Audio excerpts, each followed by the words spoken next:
todos y todas. Hoy estamos en el teatro de la universidad. Según me contaron, esta era la vieja sala de herramientas de los talleres del ferrocarril. Así que bueno, fue reconvertida en teatro. Creo que el piso es el piso original. Y el hecho de que sea un teatro, digamos, que nos invita a actuar, yo le voy a pedir que sean lo más fieles a la realidad posible, es decir, que no actúen demasiado. Histrionismo está bien, pero que no falseen la realidad. Hoy va a ser una jornada bastante más breve, pero también muy intensa, así que por eso me gustaría empezar con puntualidad. Y bueno, ya los dejo a Manuel y Diego. Este panel es sobre el problema de la gobernanza, los estándares y las reglas en la cadena de valor de las baterías de litio, y conversábamos hoy en el desayuno que quizás, sobre todo para los sudamericanos, es quizás el panel más novedoso sobre los temas sobre los que menos sabemos. Así que esperamos aprender mucho en la mañana de hoy. Así que Diego, Manuel, los dejo. Hola. Sí, muy buenos días a todas y a todos. Estamos muy felices de presentar esta mesa, este panel de discusión sobre la gobernanza del litio, reglas y estándares en las cadenas globales de valor de las baterías. En esta mesa participan Victoria Arias Maíquez, investigadora de Fundar, Argentina; Felipe Cerdas, de la Universidad Técnica de Braunschweig y Fraunhofer Institute for Surface Engineering and Thin Films, IST, Alemania; Walter Díaz Paz, investigador del Instituto de Investigaciones de Energía No Convencional de la CONICET de Argentina; María Fernanda Díez, de Lithium Américas Argentina; Alejandro González, del Center for Research on Multinational Corporation de los Países Bajos; Teresa Kramars, de Environmental Governance Lab School of the Environment de la Universidad de Toronto, Canadá. Estamos con la intención de cumplir los tiempos correspondientes. Les mencionamos a nuestros expositores que tenemos en este caso 3 exposiciones. Por favor, intentar hacerlo en los 7 minutos asignados, para lo cual, en particular me toca el rol, no tan agradable de indicarles cada cierto tiempo cuánto tiempo les resta, entre 2 y 1 minuto. Y esperemos que sea una mesa tal como en la sesión del día de ayer, con muchos temas para el debate. Entonces le paso la palabra a mi colega Diego Murguía, quien se va a encargar de la moderación. Bueno, bienvenidas. ¿Se escucha? ¿Se escucha bien? ¿Sí? Bueno, buen día para todos y todas, bienvenidos. La dinámica del panel de hoy va a ser similar a los de ayeres. Vamos a tener ahora 3 presentaciones. Después vamos a tener algunos minutos para preguntas acá entre los panelistas, en base a las presentaciones. Y después, vamos a ir haciendo algunas preguntas nosotros, los moderadores. Ahí también, si quieren hacer alguna pregunta entre ustedes, no hay problema. Después abrimos espacio para preguntas al público y al final, cerramos igual que ayer ahí con un statement final de cada uno de los panelistas. Así que vamos a arrancar con las presentaciones. Teresa, te toca arrancar. Teresa nos va a dar una idea global sobre cuestiones de gobernanza transnacional, como para enmarcar un poco la discusión de qué es lo que está pasando hoy día a nivel global con la gobernanza y cómo podemos los países del ABC tratar de llevar la agenda un poco para el lado que nos beneficia a nosotros. Así que Teresa. Muchas gracias. Adelante. ¿Se escucha? Sí. Gracias a los organizadores, gracias Martín por esta invitación y a todos los organizadores por ponernos acá en una conversación variada, nutrida y con actores de distintos sectores sociales que no siempre se encuentran.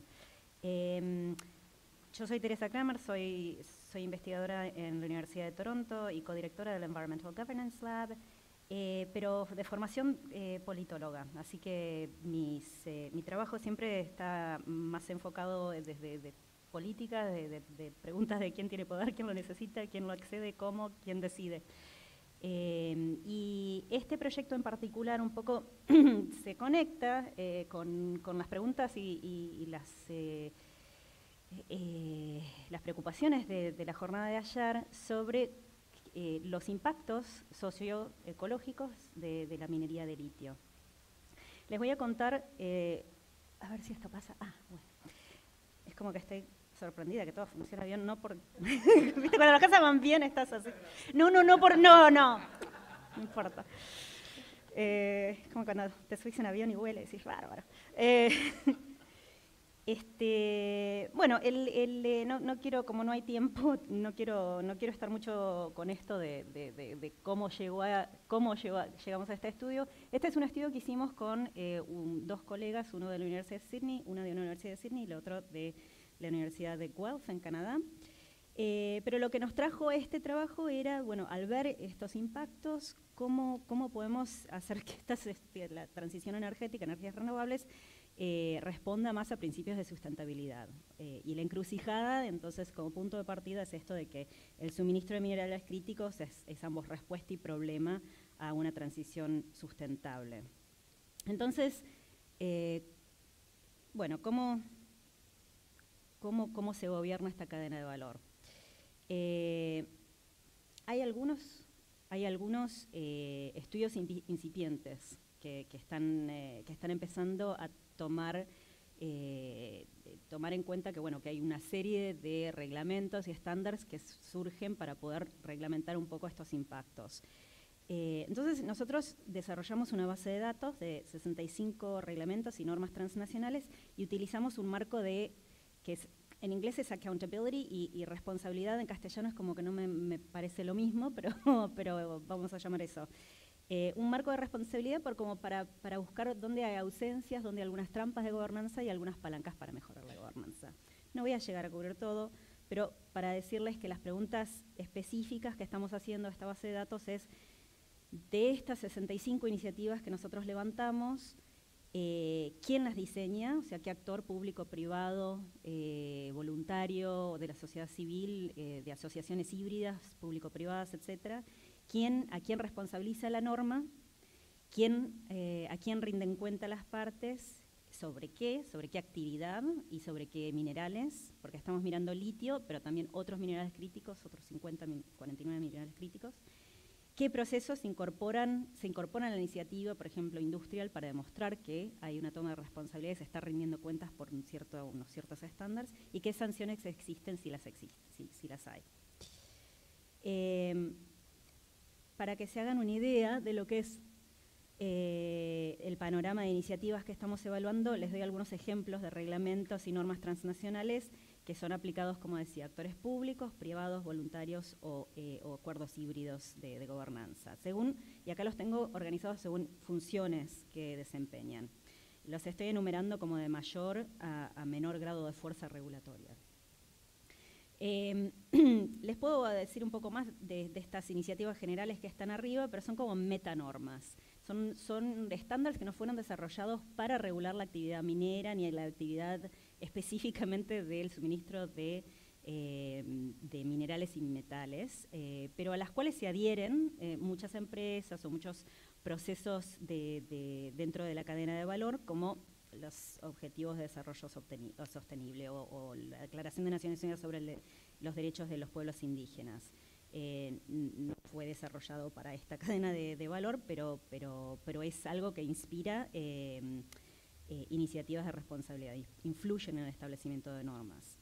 Y después pueden ver 5 tipos de iniciativas, estas sí creadas para específicamente mitigar daños en la transición a energías renovables. Son marcos jurídicos, políticos, sistemas de certificación, fijación de normas como standard setters y intercambios de información. O sea, iniciativas en donde se intercambia información, primeramente. Marcos legales, quizás históricamente el más conocido es la sección 502 de Dodd-Frank, de la legislación de Estados Unidos sobre minerales de conflicto. Ahora la Unión Europea con 3TG,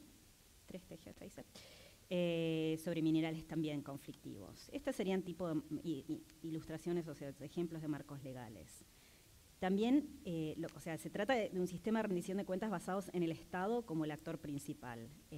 Implican normas codificadas, aplicadas por el Estado y respaldadas por sanciones legales o financieras.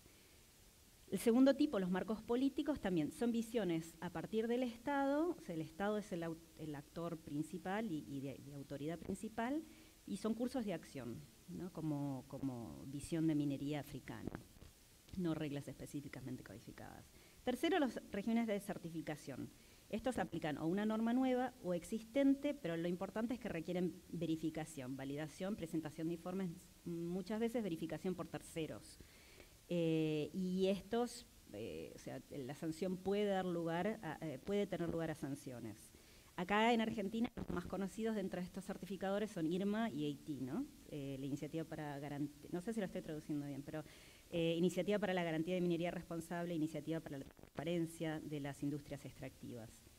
Pero hay otros, así una minería sostenible, TCM, son todos certificadores. Cuarto son los que establecen normas tipo las directrices de OECD para debida diligencia, ¿no? En las cadenas de minerales críticos. Los principios del Global Battery Alliance, estos son standard setters. Y por último, intercambio de información, recopilan y difunden mejores prácticas o herramientas para aplicar normas. Y quizás de estas, y acá hay algunos actores de la sociedad civil, como Proyecto de NOF, que es una iniciativa de cobalto para el Congo, iniciativas del Better Gold Initiative, la iniciativa de minería responsable, RMI. Bueno, para que tengan una poco idea de cómo está distribuida cuál es el aspecto de este panorama normativo, si observamos el mayor número de iniciativas meta, es un número grande, se reduce bastante la base, la base de datos, pero se usan bastante como iniciativas que reglamentan la cadena de valor. Las iniciativas que tienen más dientes reguladores, digamos, son los marcos legales o políticas estatales, y son pocas. O sea, acá pueden ver que son entre las minoritarias.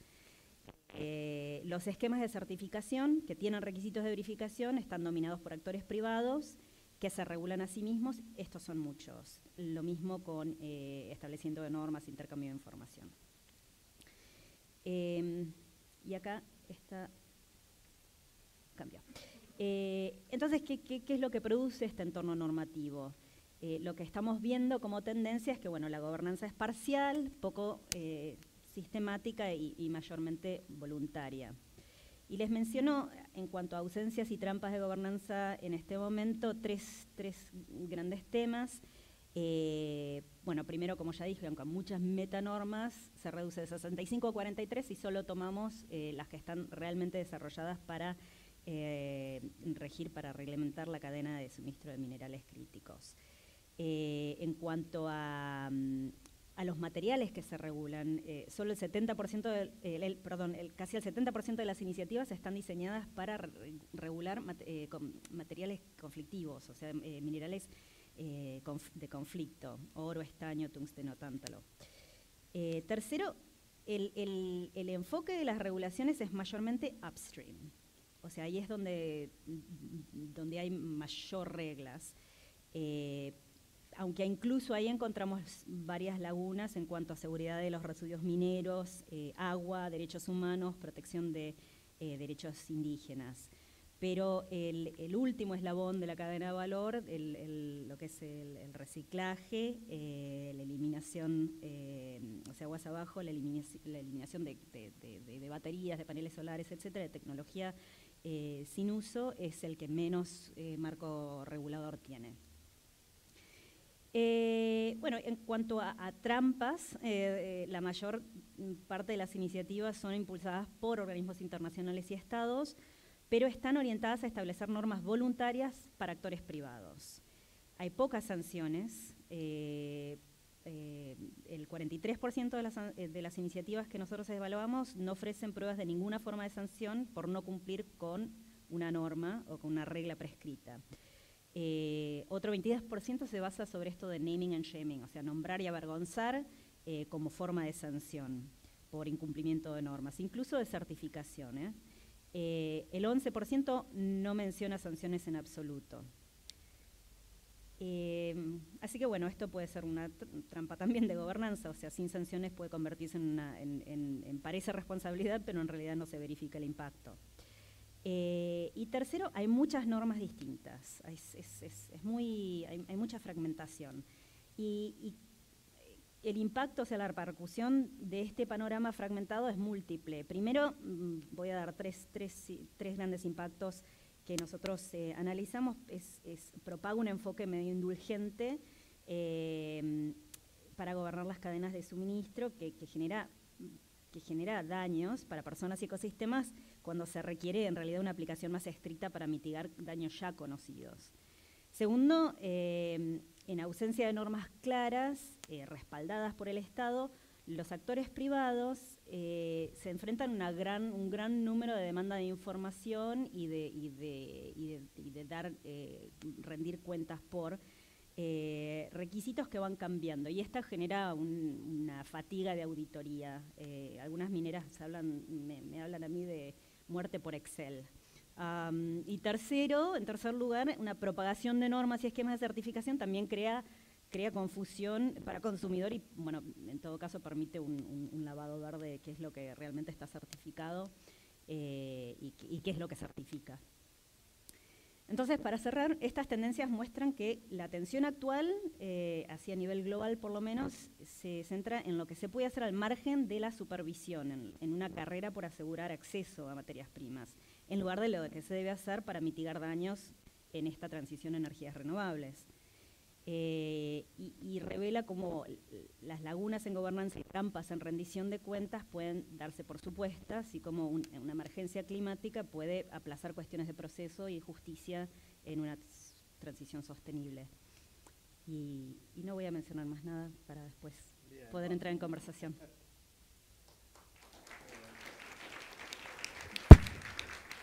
Bueno.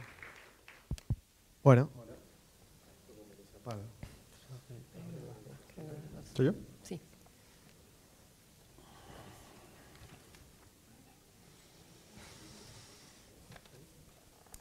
Hola. Hola. Bueno, lo digo sin micrófono. Vamos a dar paso a Felipe entonces. ¿Tiene que estar en verde? Hola. Perdón, se escucha. Hola. Ahí va. Bueno, damos paso ahora a Felipe, que viene de Alemania. Él está trabajando en el tema de análisis de ciclo de vida. Así que te vamos a pedir que nos expliques un poquito qué es un análisis de ciclo de vida para los que no conocemos y en lo que venís trabajando. Adelante. Bueno, muchísimas gracias por la invitación también. Primero que nada, yo no soy antropólogo, no soy politólogo, no soy geólogo. A que me hubiera gustado mucho, yo soy ingeniero de manufactura, hice un doctorado en el tema de eficiencia energética y sistemas de sostenibilidad en la producción de baterías de litio, que espero no ser la primera víctima fatal del experimento. Nosotros en nuestro grupo hemos estado trabajando en los últimos años en entender cuál es el impacto ambiental de la producción de baterías de litio para el tema de la electromovilidad. Precisamente por esta pregunta que se ha hecho en los últimos años y se ha politizado mucho, realmente vienen los vehículos eléctricos a dar una solución al tema ambiental en el contexto de la movilidad privada en el mundo. Y realmente se ha debatido mucho en medios, en la prensa, realmente acerca del verdadero impacto de los vehículos eléctricos. Para poder calcular esto, Y para poder saber realmente si un vehículo eléctrico tiene ventajas a nivel ambiental con respecto a un vehículo de combustión interna, hay una metodología que se llama Life Cycle Assessment, análisis de ciclo de vida. Y bueno, para hacer un poco el teatro más interactivo, me gustaría que levanten la mano los que han escuchado qué es Life Cycle Assessment, qué es análisis de ciclo de vida. Okay. No son tan pocos, ¿eh? No, está bien. Era un criterio de selección para... Claro. El análisis de ciclo de vida es un sistema de análisis estandarizado que nos ayuda a cuantificar todos los impactos ambientales a través de todas las fases del ciclo de vida de una tecnología. Eso quiere decir que si queremos saber el impacto ambiental de una batería de litio, pues tenemos que recoger no solo el tema del consumo energético en la fábrica de una batería de litio, sino que tenemos que irnos también a toda la cadena de suministros y saber exactamente dónde fue sacado el litio, cómo fue sacado el litio, cómo fue transportado, cómo fue transportado a China, refinado, devuelto a Europa y metido en una batería. Y el litio es únicamente menos de un 3% de la batería, ¿verdad? En materiales también tenemos 10% de cobalto, 20% de níquel, aluminio y cobre, y tenemos que también tracear todas estas informaciones para poder hacer un life cycle assessment robusto, ¿verdad? Esta tarea es una tarea muy compleja, es muy difícil, y estas instituciones que vemos acá, que son instituciones en Alemania de las más serias en términos de investigación científica, se dieron a la tarea de calcular esto, y si vemos en las principales conclusiones de los reportes, pues vemos una gran discrepancia en las principales conclusiones de los reportes, ¿verdad? Tenemos conclusiones de que los vehículos eléctricos causan entre 11 y 28% más emisiones de carbono. Esto fue en abril del 2019. También en abril del 2019 otro reporte que dice que causan 25% más que los vehículos de combustión interna. Otro de un instituto hermano de Fraunhofer que dice que los vehículos eléctricos causan 43% menos. Y otro en octubre del 2021 que dice todo depende, y en realidad esa es la única verdad.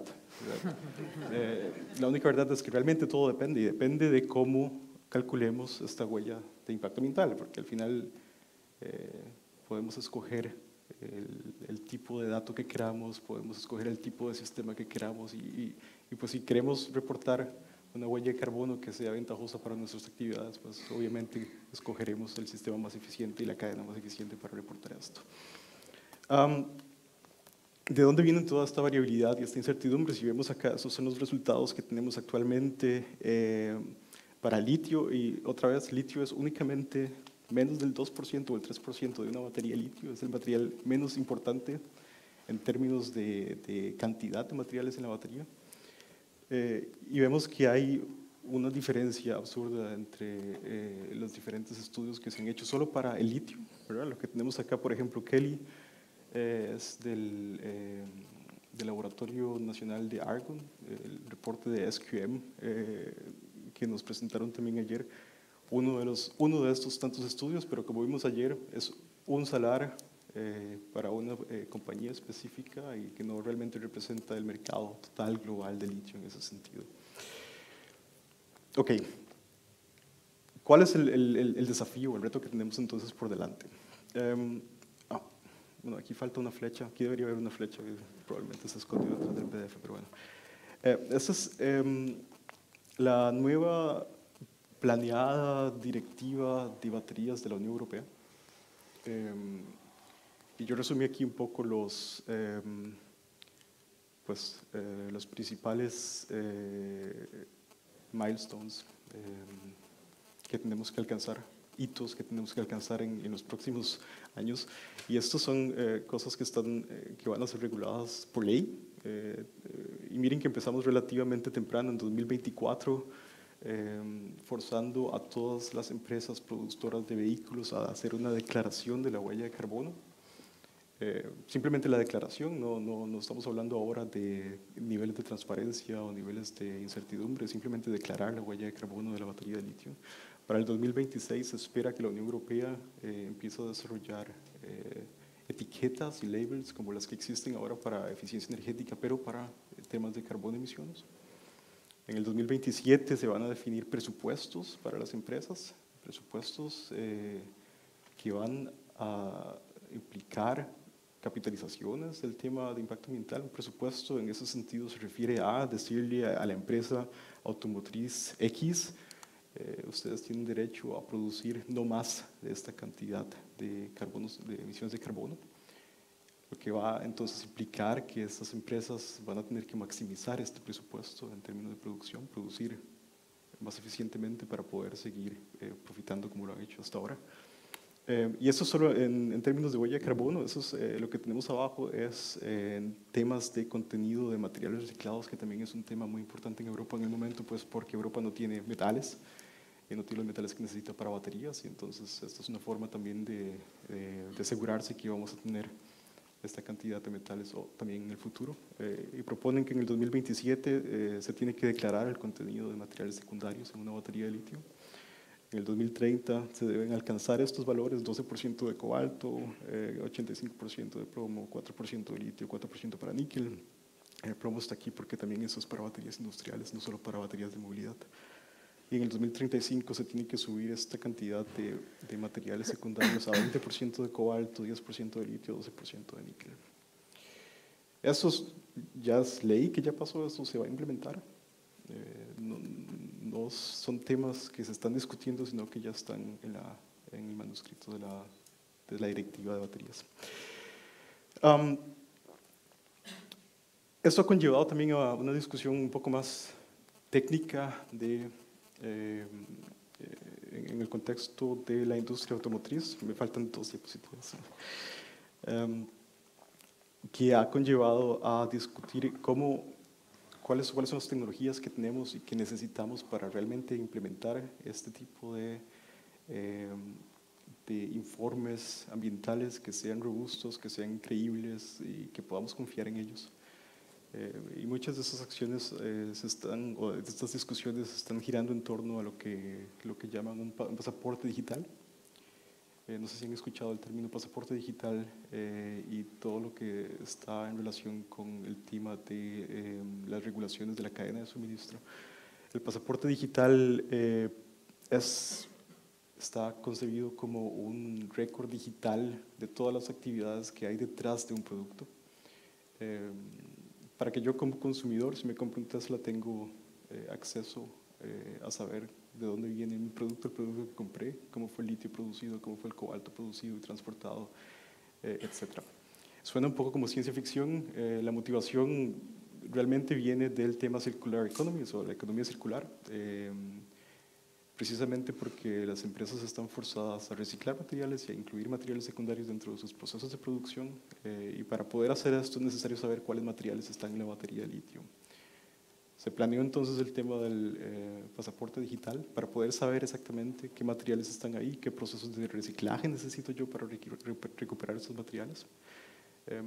Y de la Unión Europea vino entonces el llamado a poner más transparencia, poner más información, tratar de integrar todo lo que son indicadores en términos de ESGs, impacto ambiental, huella de carbono y todos estos sellos de calidad para integrar esto en un dispositivo digital.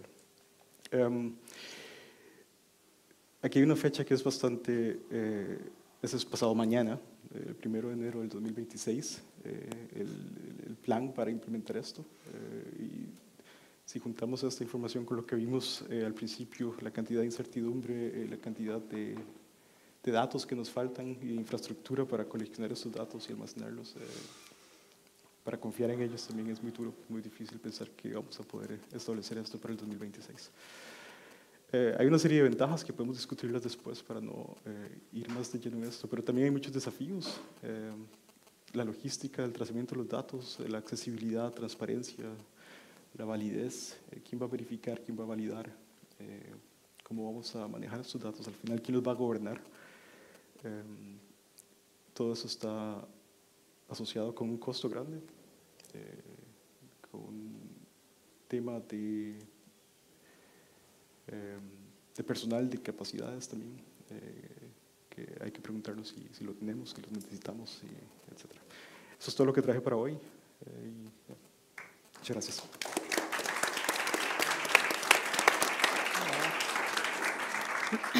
Bueno, muchas gracias, Felipe. Vamos a pasar ahora a la presentación de Vicky Arias, que nos va a hablar sobre las cuestiones normativas versus estándares en el caso argentino.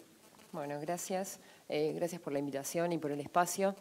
Voy a tratar de ser breve, pero también está muy tocado con los temas que vinimos hablando ayer. En Fundar analizamos las cuestiones relacionadas con el tema del federalismo y cómo las reglas del federalismo impactan en la distribución y la gobernanza argentina de los recursos. Y en el tema del litio y en el tema ambiental en particular nos centramos como unidad de análisis en lo que tiene que ver con la falta de participación y las limitaciones en la disponibilidad y accesibilidad de la información. Entonces, ¿qué tiene que ver esto con los estándares? Bueno, en nuestra investigación teníamos una respuesta como recurrente de gran parte del sector y de diferentes actores, era, no, esta información está en los reportes de sostenibilidad. Entonces fuimos a los reportes de sostenibilidad, intuyendo que tal vez no estaba toda la información que la comunidad, que la población estaba pidiendo. Hicimos un relevamiento como muy preliminar de alrededor de 15, 20 reportes de sostenibilidad de las empresas que están trabajando en las provincias litíferas de Argentina. Y en ese sentido encontramos como dos características, bastante heterogeneidad en términos de cómo estaba reportado y algunas vacancias. Sobre todo nos concentramos en cuestiones ambientales, o sea, lo que tiene que ver con flora y fauna, contaminación, lo que tiene que ver con medio sociocultural y la cuestión del tema hídrico. Sí vimos que había bastantes, digamos, diferencias en términos de qué reportaba una empresa y qué reportaba otro, y bastante digamos, énfasis en la cuestión del medio socioeconómico en términos de lo que tiene que ver con empleo, con infraestructura, desarrollo y vinculación comunitaria. Pero nos quedaba como un poco gusto a poco, porque la cuestión del recurso hídrico y básicamente lo que estuvimos hablando ayer estaba abordada desde el lado del monitoreo, pero no había como una información robusta en términos de cuál había sido la evaluación que había tomado el Estado en sí. Y entonces sí hay que decir que la mayoría de los reportes hacían alusión al proceso de evaluación de impacto ambiental en las distintas jurisdicciones, pero bueno, no había mayor información en relación a esa licencia. Entonces, en ese sentido, dijimos, bueno, acá lo que está faltando es la pata del Estado. Es decir, hasta acá las empresas están reportando esto conforme a estos estándares, pero el Estado, en realidad, acá debería estar teniendo otro rol. En ese sentido nos paramos en el enfoque de derechos humanos, que tiene que ver con este rol del Estado en garantizar tanto el acceso a la información como también lo que tiene que ver con la participación. En ese sentido nos preguntamos cuál es la respuesta de la normatividad local, toda esta frase larga que quiere decir es cómo responde la norma local frente a estos desafíos y frente a lo que está reportando la empresa, porque evidentemente hay un problema de interfaz o de interlocución acá. Entonces, ¿qué espacio o herramientas tiene el Estado para abordar estos temas? Y en ese sentido tomamos una herramienta de la cual ayer se habló muchísimo, que es la evaluación de impacto ambiental, como instrumento que tiene el Estado justamente para evaluar y para, digamos, de alguna manera hacer esa previsión respecto a los impactos tanto ambientales como sociales que puede llevar adelante una actividad. Y en particular nos focalizamos en 3 dimensiones de esa herramienta, de ese instrumento de gestión.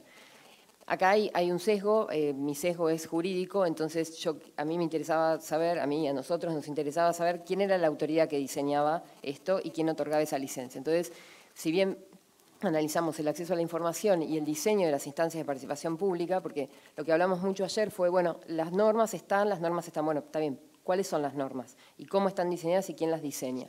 Y en ese sentido hicimos un relevamiento como de 3 grandes ejes de análisis, no voy a entrar en cada uno, pero lo importante era hacer el doble clic en cómo ejercía esa autoridad, primero, qué competencia fundamentaba esa autoridad, segundo, cómo ejercía esa institucionalidad, es decir, había articulación con las autoridades, había convocatoria, por ejemplo, a la Autoridad de Recursos Hídricos, a la Autoridad Social, a la Autoridad Ambiental, y cuál era el grado de coordinación. Y después, en relación a lo que es acceso a la información y participación, no solamente nos analizamos el marco regulatorio, es decir, está presente esa norma, sino, digamos, en los hechos. ¿Qué pasó? Hay una plataforma web disponible donde se cargan esos estudios, y esto un poco también teniendo en cuenta que hay un contexto, o sea, estas provincias fueron elegidas por el tema del recurso, pero la realidad es que esto puede ser extrapolable a la situación federal, por esta gobernanza multinivel que existe en Argentina.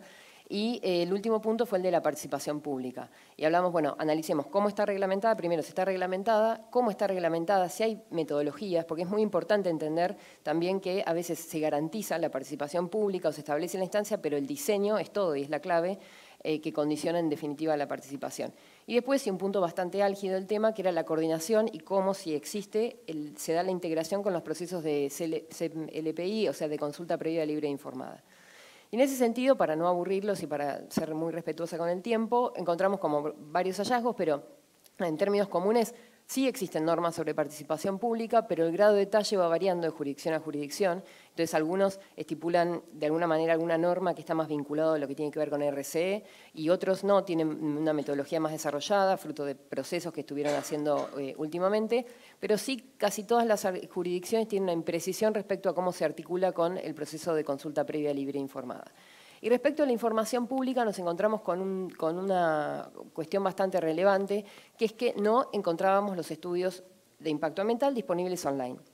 Entonces, ahí encontrábamos un gran problema. Sí hay que decir que hay una jurisdicción en particular, voy a ser anónima para así no hiero susceptibilidades, pero hay una jurisdicción en particular que sí tiene disponibilidad en términos de que primero se tiene que acceder, se tiene que cargar una base, que completar un Google Forms y una vez que uno acredita su identidad, obtiene el acceso al estudio de impacto. No es anonimizado el pedido, es un punto para tener en cuenta. Pero más allá de eso, sí hay estudios, por ejemplo, de otros proyectos asociados a lo que tiene que ver con la minería litífera, pero de infraestructura asociada y no de la minería litífera en sí. Y respecto a la autoridad, una de las cosas que tenía que ver con el sesgo era, bueno, ¿quién diseña esto y quién se encarga de otorgar la licencia? Bueno, en todos los casos es la cartera productiva, o sea, es la autoridad minera o la autoridad que se encarga de hacer el abordaje de los aspectos socioambientales. Entonces, un poco en tema de reflexiones, y ahora para volver a los estándares, la idea era analizar un poco la brecha que existe entre los estándares, los diferentes compromisos, pero lo que nos encontramos es con una barrera inicial. No podíamos hacer una comparación si en realidad no teníamos el input. Y no teníamos el input, porque no sabíamos cómo ese abordaje de los estudios de impacto era abordado, digamos, qué diferencia había entre lo que reportaba la empresa en su reporte de sostenibilidad y cómo lo había sido evaluado por la autoridad. Y eso no solamente en términos de que faltaba el estudio de impacto ambiental, también falta el paso previo, que son los términos de referencia, qué es lo que pide, cuál es la lupa que tiene la autoridad. Y el otro punto es, qué es lo que evaluó en función de esa lupa la autoridad, o sea, todo el ciclo de la información. Y acá, y estamos en Argentina, cerca del Mundial, así que tenía que hacer la metáfora futbolera, vemos un poco la cancha inclinada, o sea, hay un tema que es que no podés acceder y además el que diseña las reglas es el encargado de promover la actividad. Entonces, ahí hay un tema. Y respecto a la naturaleza de los estándares, para ser justa con el otro lado de la comparación, entendemos que hay una confusión bastante grande respecto al rol que cumplen los estándares. Los estándares, creo que fue medio desarrollado por Teresa y también por Felipe, los estándares tienen unos determinados actores, sujetos obligados, destinatarios y autoridades de aplicación, si se quiere, que no es lo mismo que el rol que tiene que tener el Estado. Bueno, ahí me imagino que vamos a hablar un poco de la sinergia entre esas cosas, pero sí, en términos de estándares, lo que encontramos es que hay superposición, hay diferencias en términos de los sujetos y en la implementación y en la fiscalización, porque en la mayoría de los reportes se hablaba de GRI y se hablaba de ODS. Y básicamente no encontramos cómo eso se traduce en lo que tiene que ver con la gestión minera, digamos, del día a día y cómo eso se traduce en la evaluación que hacía la autoridad. Y la otra cuestión que tenía que ver también con, ahí quedó mal escrito, pero la pregunta era un poco respecto a más unas reflexiones. Bueno, ¿cómo va a impactar esto en los procesos regulatorios de locales? Porque sí entendemos que hay un momentum, que más allá del momentum es una realidad, como nos acaba de decir Felipe, que está el reloj corriendo, pero también vemos que hay una inercia bastante grande en términos de lo que es gobernanza ambiental de determinadas actividades en particular. Productivas. Entonces, ahí hay que ver y vamos a ser testigos un poco de esa inercia o de esa tensión entre el momentum y la inercia de la resistencia. En Argentina en particular, el driver de los cambios y las modificaciones no fue la buena voluntad, sino que hay una tradición bastante grande de judicialización de los conflictos que promueven los cambios institucionales. Con lo cual, ahí es un punto para hablar, a ver cuánto vamos a estar o no a la altura de las circunstancias. Y el otro punto es el del lenguaje común, que creo que es una de las cosas que podemos llegar a hablar un poco acá en este panel respecto a, bueno, qué interrelaciones puede haber entre los estándares, los marcos, sobre todo los marcos jurídicos, porque creo que yo me estoy refiriendo sobre todo a la primera parte de la pirámide de Teresa, pero cómo va a ser esa interrelación con los otros estamentos de esa pirámide. Creo que cumplí el tiempo. Bueno, muchas gracias, Vicky. No sé si alguno de los panelistas tiene alguna pregunta para los panelistas. Ahora el momento. ¿No? Bueno, entonces vamos a retomar un poquito lo que planteó Teresa, que es muy interesante, Un poco mirándolo desde el lado nuestro, ¿no? Acá de los países del ABC y desde la cadena de valor del litio, creo interesante si nos pudieras comentar en tu estudio, digamos, sobre todas esta gran cantidad de estándares y reglas que hay que están en proceso, ¿no? Dinámico, de generación, de negociación. ¿Cuáles podrían ser los que nosotros desde aquí tendríamos que mirar con más, digamos, detenimiento, que nos puedan representar una oportunidad, digamos, de mejora? Porque vos comentaste que muchos están diseñados para las cuestiones de minerales más conflictivos, ¿no? Si se quiere, el 3TG y todo esto, que quizás en el caso del litio no aplicaría. Entonces, pensando un poco en el litio ahí, en lo que vos has estudiado, ¿qué es lo que... ¿Qué es lo mejor?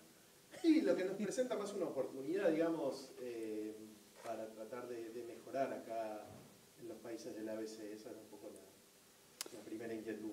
Yo voy a ser como Alejandro diciendo depende, porque Felipe. una de las cosas que venimos como hablando en la última jornada ahora de vuelta es cuáles son las metas, o sea, cuál es el principio al cual nosotros queremos decir, eso es lo principal. Ayer, Martín, vos decías, vamos a hacer todo, pero ¿en dónde empezamos? ¿Qué es lo más importante con recursos finitos? ¿A qué le damos prioridad? Entonces, creo que la respuesta es, por ejemplo, Alejandro, la directiva esta es para... Felipe, perdón. Es para emisión de carbono, o sea, la sostenibilidad se traduce a cuál es tu huella de carbono. Claro. Y en general creo que se representa una visión global de qué es lo que vamos a llamar sostenibilidad en esta transición energética. Pero todas las cosas que estuvimos hablando ayer eran bastante más allá de la huella de carbono. Entonces, creo que lo primero es llegar a un acuerdo, bueno, un acuerdo político, no de partidos políticos, pero cuestiones de decidir qué es lo que valoramos como sociedad, qué es lo que tiene prioridad. Obviamente, extinguir el planeta no sería una de las opciones, pero dentro de la lista de prioridades, qué es lo que hay muchas formas de llegar a descarbonización, no hay una forma. Entonces, ¿qué es lo que valoramos y cómo lo ponemos en marcha? Antes de llegar así como la respuesta más tecnocrática de decir, implementamos este reglamento. Primero decimos a qué es lo que queremos llegar.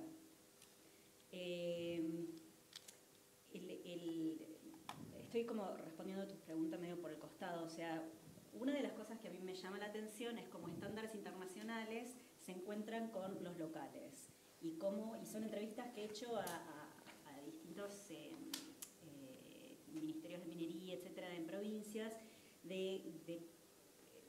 por ejemplo, cuando IRMA pide ciertos reglamentos, cómo se insertan con lo que el gobierno pide o no pide o debería pedir, por lo menos en teoría. ¿Y qué pasa cuando un estándar internacional es más demandante que un estándar nacional? ¿Cuál deberíamos escuchar? ¿Para qué? Entonces, me parece que los estándares deben ser negociados y deben ser negociados en torno a las prioridades. Y las prioridades no se tienen que tomar como un por supuesto, se tienen que hacer explícitas.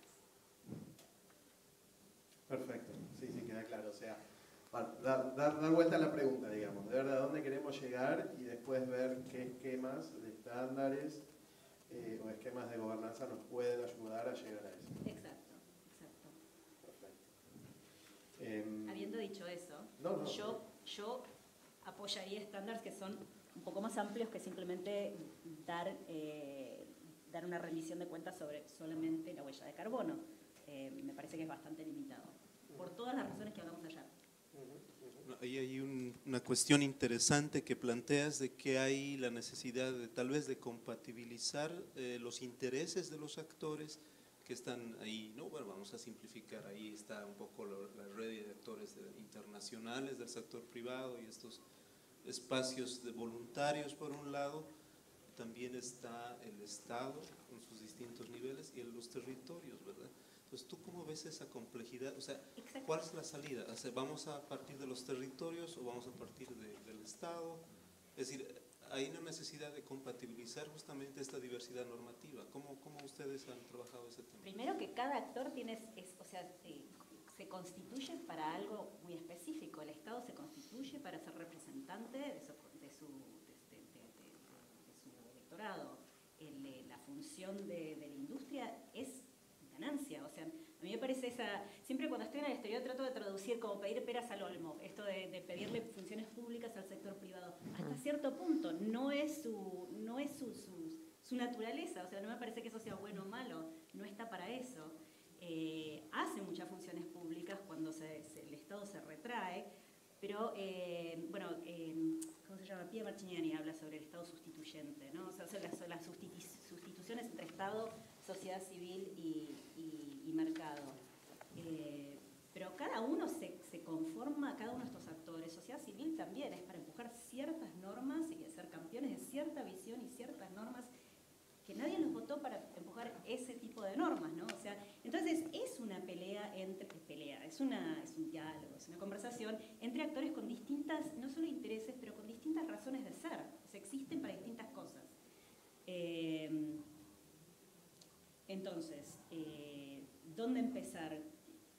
Yo creo que tiene que haber una conversación nacional sobre cómo compatibilizar prioridades, porque hay necesidades productivas, porque hay necesidades de supervivencia y de justicia para las comunidades en donde están naciendo estas fuentes de riqueza, para los sistemas, los landscapes, o sea, ecológicamente, que son frágiles y necesitan también protección.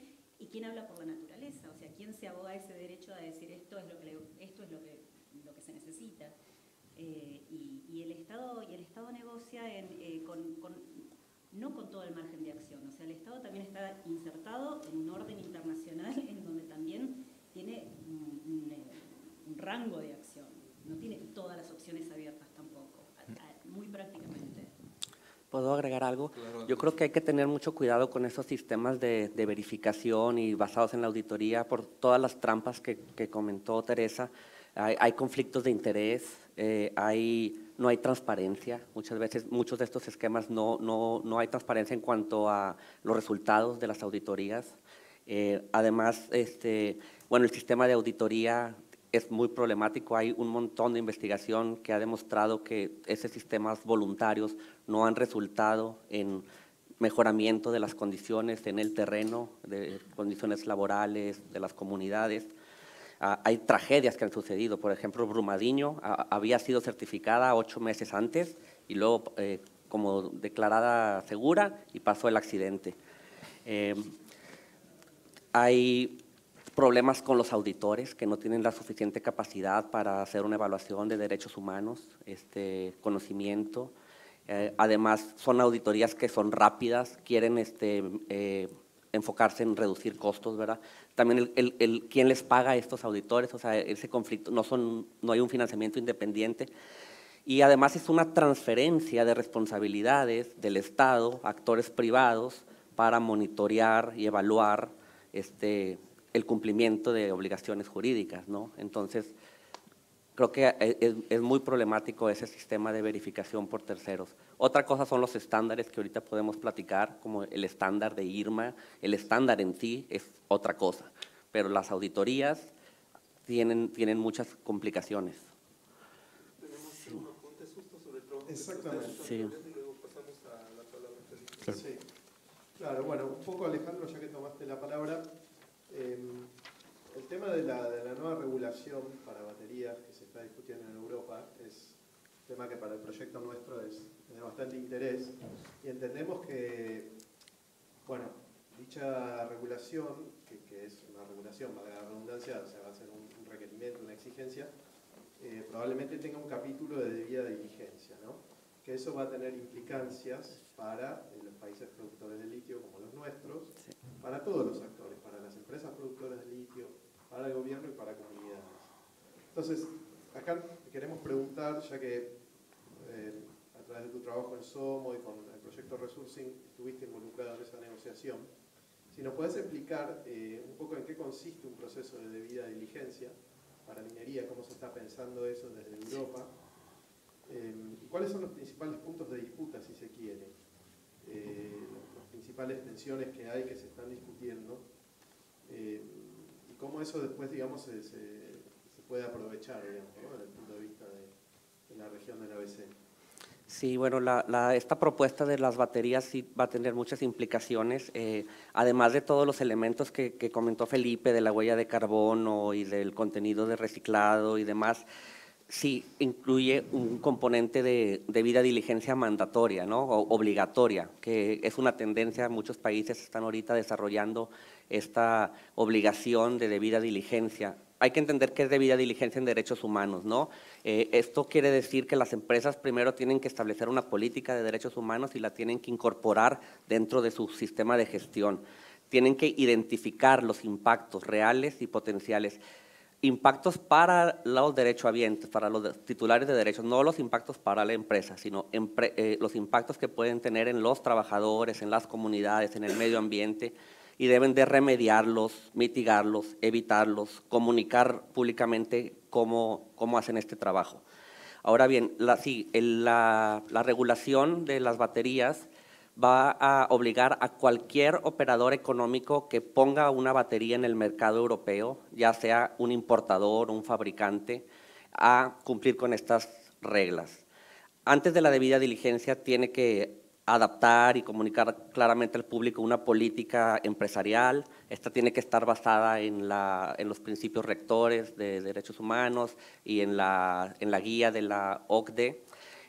Además, tiene que incorporar un sistema de control y transparencia para la cadena de suministro, incluida una cadena de custodia o un sistema de trazabilidad. Entonces, tiene que decir la descripción de la materia prima que se incluye en la batería, el nombre y la dirección del proveedor que suministró la batería, la materia prima, el país de origen de la materia prima y todas las transacciones de mercado realizadas desde la extracción hasta el proveedor.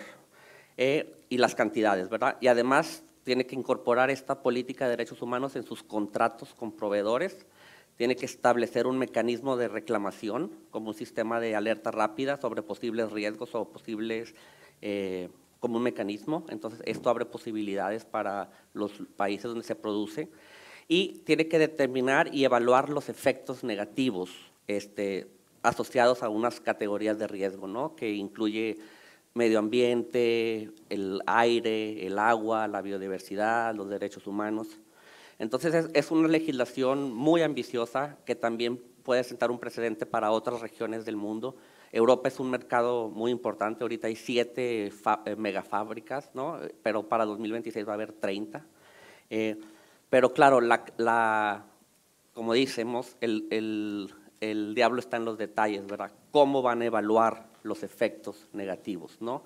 Y eso es ahorita que también eso sucede con la otra gran propuesta a nivel europeo, que es esta de debida diligencia a nivel horizontal. Se le está dando un papel muy grande a la verificación por terceros y sinónimo auditorías. Y ya hablamos de todas las limitaciones, todos los problemas. Entonces, solamente como sociedad civil, y ahorita hablamos un poquito más de eso, lo que estamos diciendo es que hacer esa verificación por terceros, participar en esta auditoría, eso no es un equivalente a debida diligencia. Las empresas tienen la obligación individual de realizar debida diligencia. Esas verificaciones por terceros, esas auditorías son una herramienta que pueden utilizar. Hay mejores, hay peores, pero eso no es un sustituto de debida diligencia.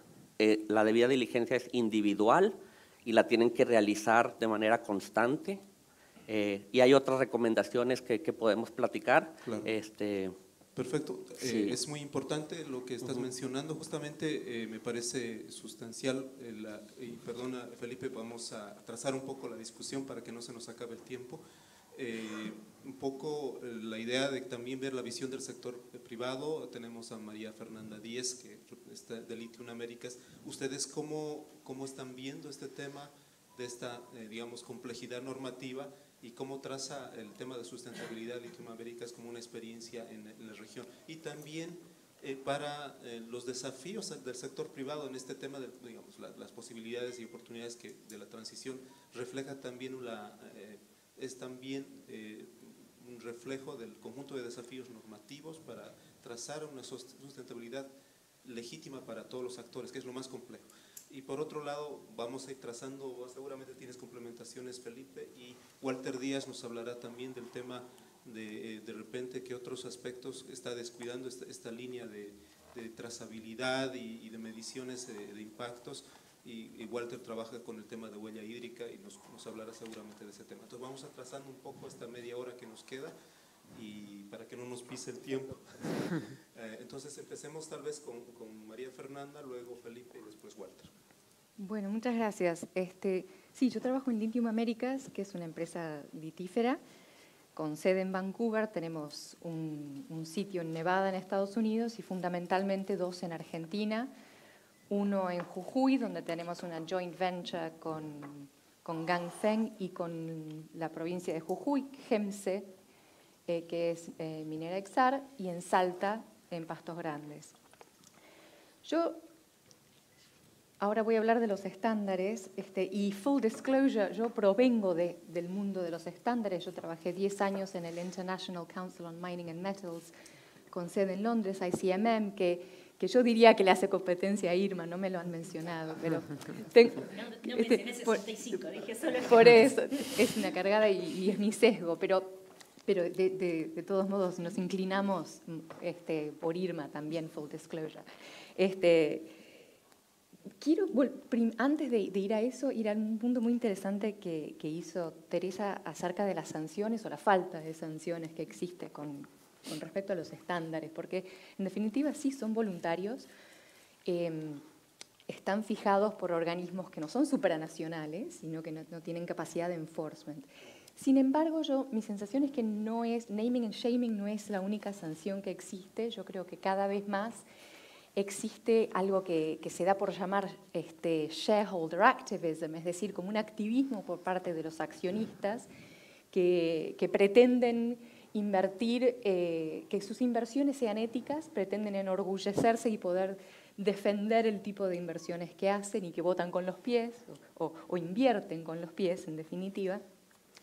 Y también por un tema de atracción y retención de talento, ¿no? Es verdad, si yo provengo de la minería más tradicional, que no es la del litio.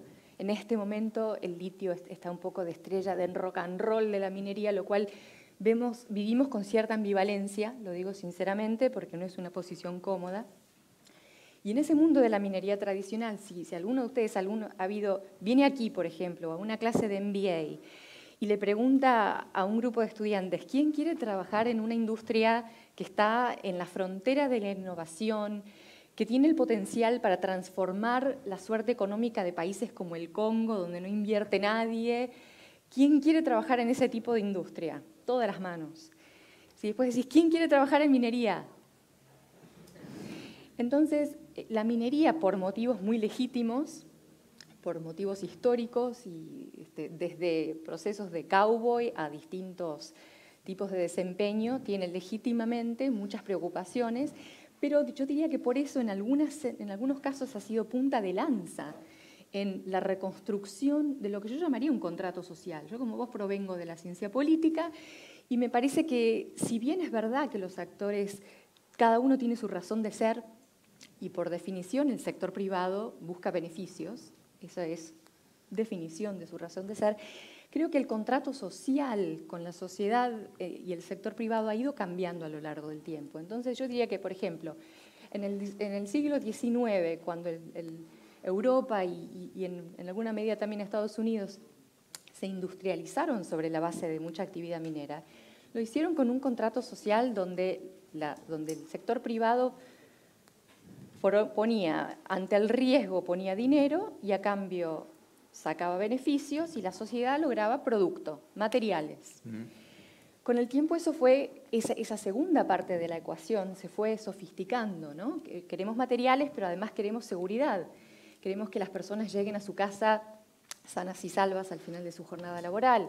Queremos que los ríos no se contaminen. O sea, con las expectativas sociales han ido creciendo justamente y las empresas han tenido que ir ajustándose. Y de ahí me parece que provienen toda esta serie de mecanismos y de certificaciones que proliferan y que le complican la vida. Vos hablabas de fatiga de Excel, de muerte por Excel.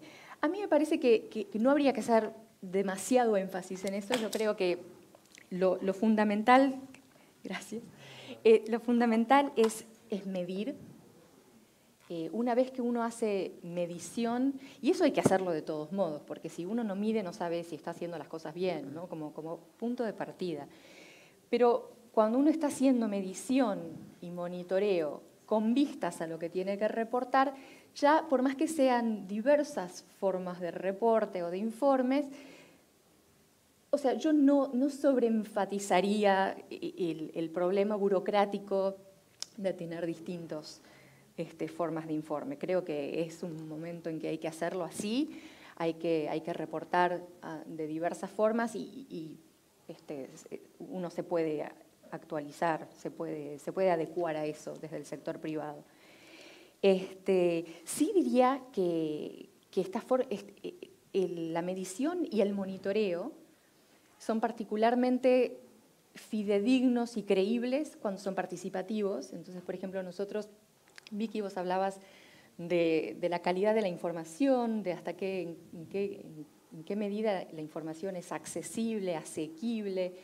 Hay una gran asimetría de poder a veces entre los interlocutores, desde asimetría de poder económico, pero también asimetría de información. O sea, no tiene por qué ser la expertise de cualquier ciudadano de a pie lo que es el trabajo de un geólogo, de un especialista hídrico, es decir, que también es responsabilidad, o viene siendo responsabilidad de muchas empresas, ir generando capacidad en sus interlocutores, porque está en nuestro interés que nuestros interlocutores, sobre todo en la sociedad civil, tengan la sofisticación como para interpelarnos a nosotros, por un lado eficazmente, defender sus intereses eficazmente, y por el otro lado también interpelar eficazmente al Estado, las autoridades al nivel que sea, para que ellos cumplan con el rol que les cabe, porque también es cierto que si bien para las empresas es relativamente sencillo cubrir baches de infraestructura, construir una escuela, se sensibiliza la cosa cuando te piden maestros. O sea, nosotros como empresa no tenemos mandato, no tenemos representación y no nos compete. No es solamente que no es que no nos queremos meter por esta cosa de yo argentino, no me toca, es porque no nos corresponde, porque no tenemos mandato y representatividad. María Fernanda, pero entremos al tema de monitoreo. Creo que ahí entraste a un tema y luego volvemos al tema del rol del Estado. Perfecto. Y el tema de monitoreo creo que, bueno, nosotros pensamos que es un asunto complejo, porque por un lado hay una densidad de normativa en la primera fase de la cadena, o sea, hemos visto que hay una complejidad normativa ahí, y hay un proceso de construcción normativa a lo largo de la cadena que nos ha mostrado también su sistema de indicación muy basado en huella de carbono. Entonces, lo que quisiera preguntarle a Walter Díaz es, ¿cómo ve este proceso? Walter ha estado trabajando muy fuertemente en este tema en la parte extractiva precisamente, y nos comente qué otros temas no se han abordado o que son súper urgentes, porque no es lo mismo el sistema de seguimiento de monitoreo de minería convencional, que es el que se aplica básicamente al de minería de litio, que la minería de litio tiene sus particularidades, ¿no? Entonces, y luego preguntarle a Felipe, también tenía un apunte sobre las conversaciones, ¿qué pasa justamente en este tema? ¿Qué falta? Si huella de carbono resuelve, y qué otros asuntos relacionados a desafíos a lo largo de la cadena tenemos justamente en marcha, ¿no?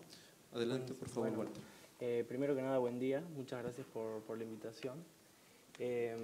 Como comentaba Manuel, sí, yo trabajo con huella hídrica en la minería de litio, y por ahí comentando lo que ya venían comentando en el panel, pienso que lo más importante, o por ahí lo que tenemos que poner en foco, es justamente en torno a la minería de litio, el tema del agua. Puntualmente, por ejemplo, en nuestro caso estamos trabajando huella hídrica y consideramos tanto uso de agua industrial como también la salmuera.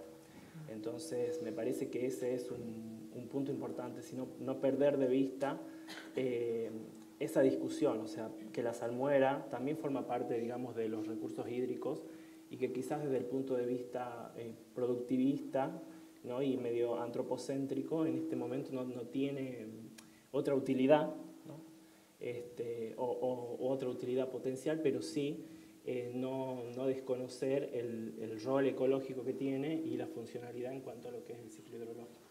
Entonces, por ahí pienso que desde el punto de vista del uso de indicadores y demás, como comentaba Vicky, las empresas tienen informes de sustentabilidad donde, por ejemplo, informan huella de carbono y consumo de agua dulce solamente, ¿no? Pero esa parte no está abordada y tampoco me parece a mí que tendría que haber una política de Estado, o sea, el Estado ponerse de acuerdo y establecer un acuerdo en torno a qué vamos a hacer desde esa perspectiva. O sea, vamos a incluir o no el abordaje del componente hídrico, digamos, en su conjunto. Y también algo que más o menos comentaban también es certificar, ¿no? y aplicar estándares ambientales o sociales, pero siempre que me parece también importante que sean difundidos y que sean sociabilizados, no solamente por ahí en entornos más empresariales o en sectores académicos, sino también con los implicados directamente en el territorio, porque en nuestro caso nos sucedió que consultamos en las campañas de campo sobre estos informes y no hay mucho conocimiento, por ejemplo, de lo que es huella de carbono o consumo de agua. Hay un desconocimiento y por eso también una preocupación. Entonces yo siento que la parte optimista de este lado del uso de indicadores o estándares sería que uno, o sea, por parte de la empresa, pienso que es lo que siempre se está diciendo, que consumen más agua, que consumen menos agua, que hay peligro o no hay peligro, es que eso también nos aseguraría a todos de saber cómo se están realizando las cosas. Más allá de que, por supuesto, cada indicador o cada estándar, que eso también me parece importante, tiene el sesgo en el punto donde es limitado. Por ejemplo, en mi caso, la huella hídrica me da un valor de consumo de agua. O sea, yo tengo un cálculo y digo, consume tanto. Pero ¿qué es eso? ¿Es mucho? ¿Es poco? ¿En relación a qué? En función, en dónde estoy evaluando ese indicador. Entonces me parece que eso también, los estándares y los indicadores siempre tienen que ser contextualizados digamos, en el entorno, en el contexto donde se los están aplicando. Para el caso de la huella hídrica, por ejemplo, en mi caso trabajamos con el concepto de competencia por múltiples usos, ganadería, agricultura, consumo humano, y también en el caso de la Puna hay muchas comunidades que están cada vez acercándose más al turismo. Entonces me parece que habría que, si usamos indicadores o estándares, ser contextualizados, eso sería muy importante. Sí, muy interesante el asunto de contextualizar y además de enriquecer la batería de indicadores que tal vez es limitada todavía.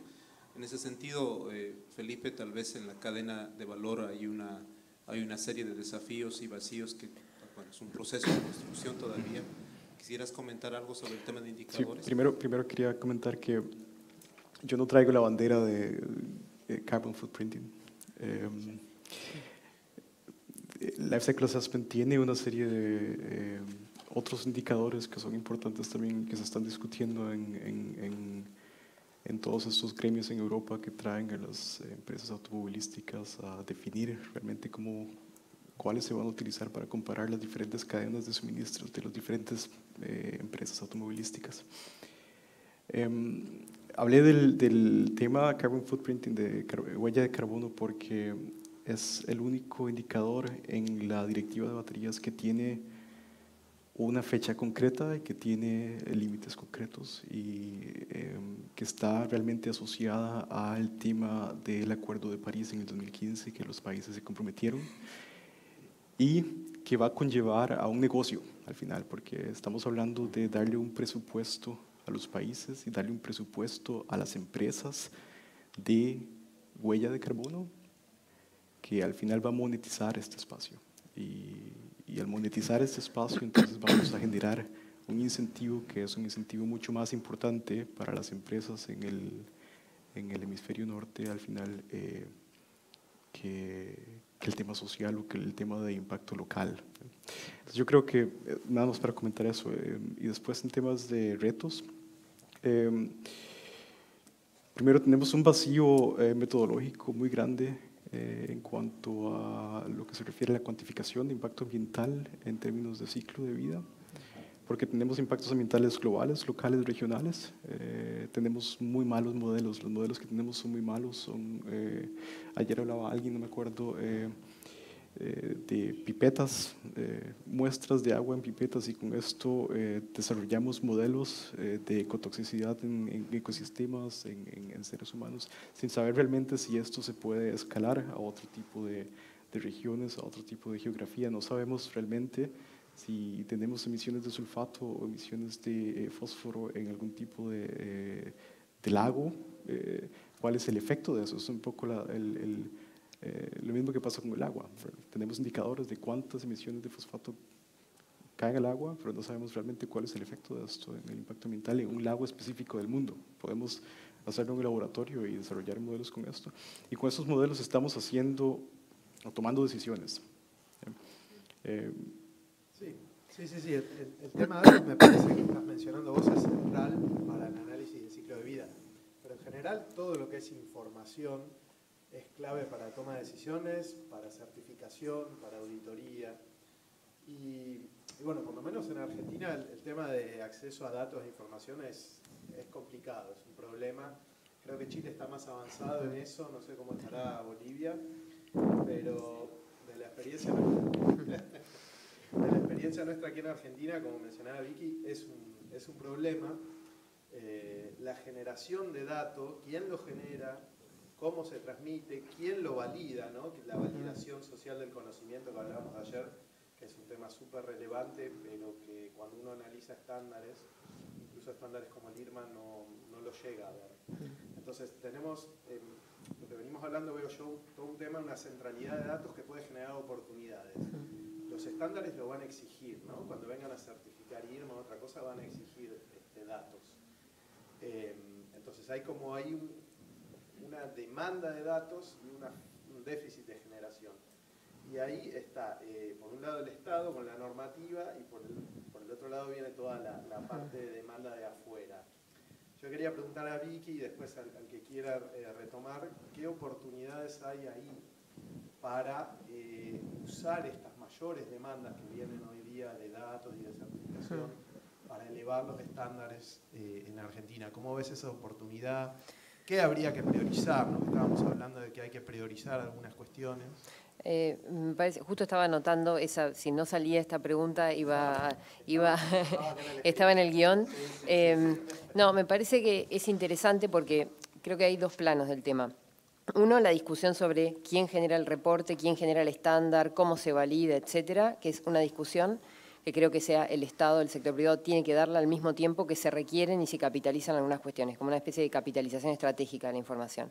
Entonces, no tenemos información sobre línea de base. Ayer se habló mucho de línea de base y cuestiones hidrológicas. Bueno, pidamos información sobre línea de base. Si la empresa está recogiendo esa información, seamos vivos, entre comillas, y pidamos que esa información para el Estado, para fortalecer esas líneas de base que entiendo que están en un estado bastante preliminar, por lo menos del lado estatal. Entonces, información de línea de base seguro, en un formato que pueda trasladarse y que sea una interfaz que, bueno, que no de un formato que cuando llegue al Estado ese archivo no pueda subirse porque esa computadora no es apta.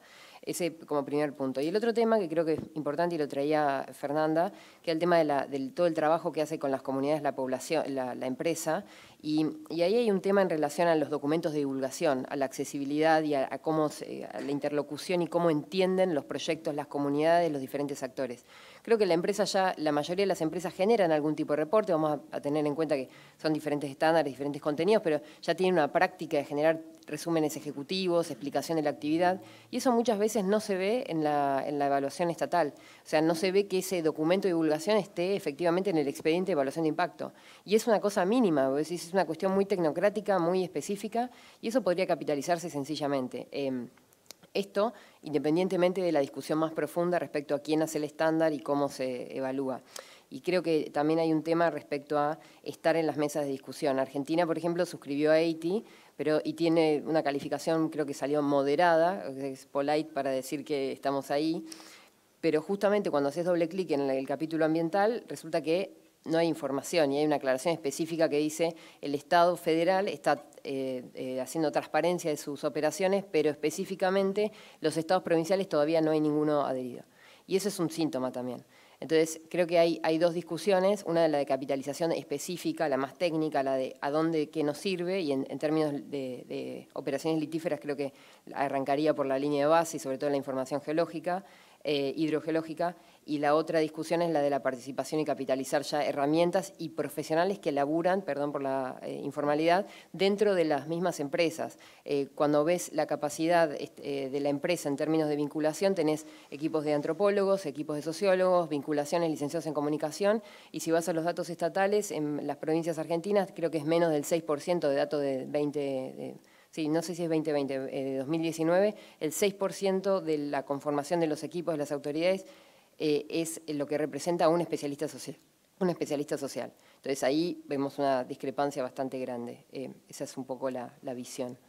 Excelente. Vamos a hacer una ronda muy corta, si es que tienen algunas preguntas entre ustedes o algunas aclaraciones, complementaciones muy puntuales en un minuto, digamos, antes de dar paso a algunas preguntas del público para ya la etapa final de este panel, por favor. ¿Querías hacer alguna breve complementación? Yo quería, y luego tal vez ver si entre ustedes tienen una o dos preguntas. Yo quería recalcar, o sea, traer a colación dos puntos que hizo Walter que me parecen súper importantes. Uno es el tema de, una cosa es medir y otra cosa es tener una idea de si este número es alto, es bajo, es apropiado, es adecuado, en referencia a qué.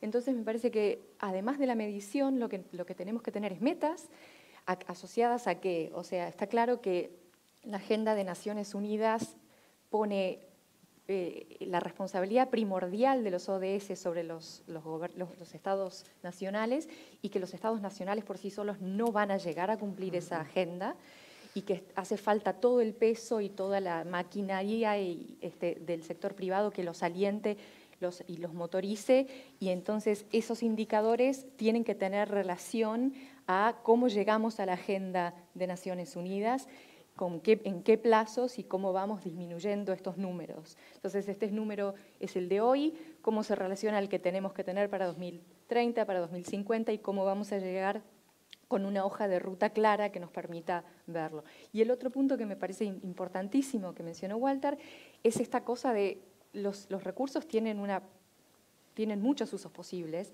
y también Teresa aludió a esto. Tiene que haber una conversación, sea idealmente explícita, pero sí, porque si no es implícita, acerca de cómo se distribuyen esos usos. Entonces podemos tener usos productivos, que pueden ser perdón, yo me encargo. Pueden ser litíferos, pueden ser agropecuarios, pueden ser de toda índole, y todos son usos de agua, pueden ser de turismo, de consumo humano, o incluso de conservación. No queremos que se utilice porque es de conservación. Pero lo importante sería tener algún tipo de consenso más explícito acerca de cuál es el acuerdo colectivo para el uso de los recursos. No está funcionando, no se me escucha bien. Perfecto, creo que el asunto del diálogo entre actores es muy importante, y lo ha manifestado y también lo han enfatizado cada uno de ustedes. ¿Tienen alguna aclaración previa? Vamos a hacer una primera ronda de 2 o 3 preguntas del público y tal vez… sí, 2 puntos también breves. Uno es el de la autorregulación del sector privado. En mi punto de vista, eso no ha funcionado y hay un montón de investigaciones que eso es la razón de ser de estas directivas y de estos reglamentos que están buscando para la debida diligencia mandatoria, obligatoria. El objetivo principal de la empresa es maximizar el rendimiento para sus accionistas. Mientras no cambie ese objetivo de la empresa, no creo que sea el rol de los accionistas verificar si una empresa está cumpliendo. Puede ayudar, pero no es el garante del cumplimiento del derecho.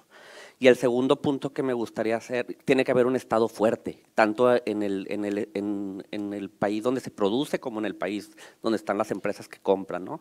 Y a lo largo de la cadena de valor. Y el segundo punto es el del negocio de la certificación y de las auditorías, y me parece interesante el punto del Congo que se mencionó, porque si uno platica con AfriWatch, que fue el que sacaron el informe con amnistía de This is what we die for, que recorrió el mundo, ellos han hablado con los mineros artesanales, sacaron un reporte hace poco, y la calidad de vida de los mineros artesanales no ha mejorado. su salario no ha mejorado. Ellos dicen, ha ido un montón de dinero a certificaciones, auditorías, millones, pero eso no se ha visto en un mejoramiento para los mineros o para las comunidades. Entonces hay que tener cuidado con eso. Okay, Sí. Muchas gracias, Alejandro. Sí. Damos curso, por favor, ¿no? a un par de preguntas del público sobre este tema. Allá hay una persona que está, por favor, y allá atrás hay otra. Empecemos por ahí, luego vamos a... Bueno, en esta mesa se habló bastante de monitoreo, de gobernanza, de transparencia, de la necesidad de mayor transparencia y de garantizar derechos de todo tipo, además. Y un poco ¿qué se monitorea? A mí me da la sensación de que se centra mucho, bueno, obviamente que es muy importante, en el recurso hídrico, en el impacto ambiental, pero yo quería preguntar si esa necesidad de monitoreo incluye también el monitoreo de la cantidad de producto, en el caso de la Argentina, que el litio es totalmente exportado, si esa necesidad de monitoreo y de transparencia, digamos, a criterio de ustedes, incluye también la necesidad de monitoreo de la cantidad de producto producido y su calidad como base de cálculo para las regalías del país, porque eso también aumentaría la fortaleza del Estado para cumplir el resto de sus roles.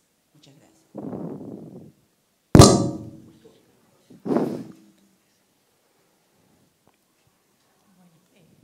¿Escucha? ¿No? Hola. Hola. Más cerca. Bueno, ahí sí. Bueno, mi nombre es Pía Marquellani, yo vengo de FARC y de Flaxo, y tenía dos preguntas, comentarios. En primer lugar, uno vinculado a la huella de carbono, ¿no?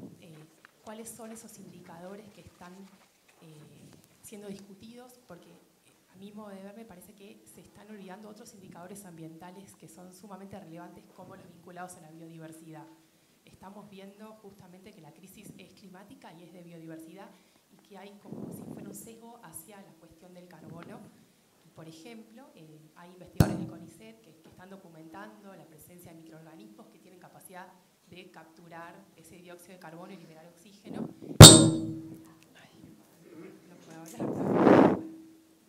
No, y entonces hay un gran riesgo, y que quisiera ver cómo se piensa desde el tema de los indicadores, de que se puedan convertir desde reservorios de carbono hacia fuentes, ¿no? Que es lo que pasa en otros ecosistemas, bueno, que tienen para decir al respecto, trabajo, ¿no?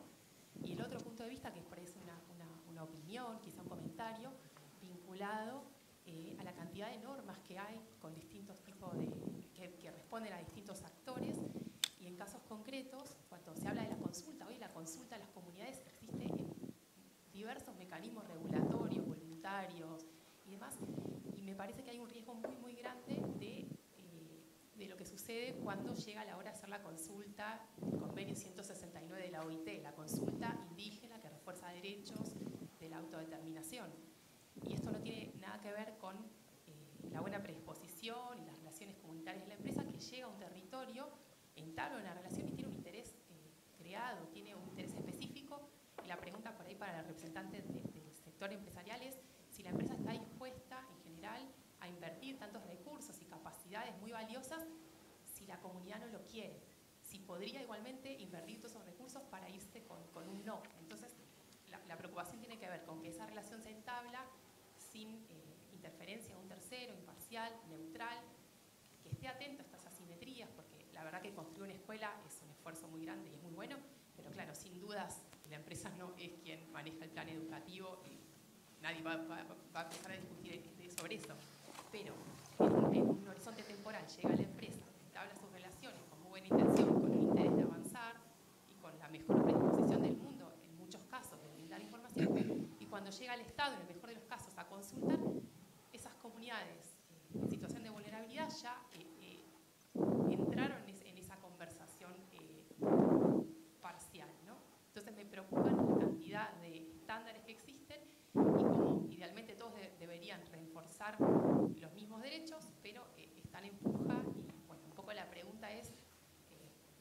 sobre todo en la consulta y en la relación específica de las comunidades.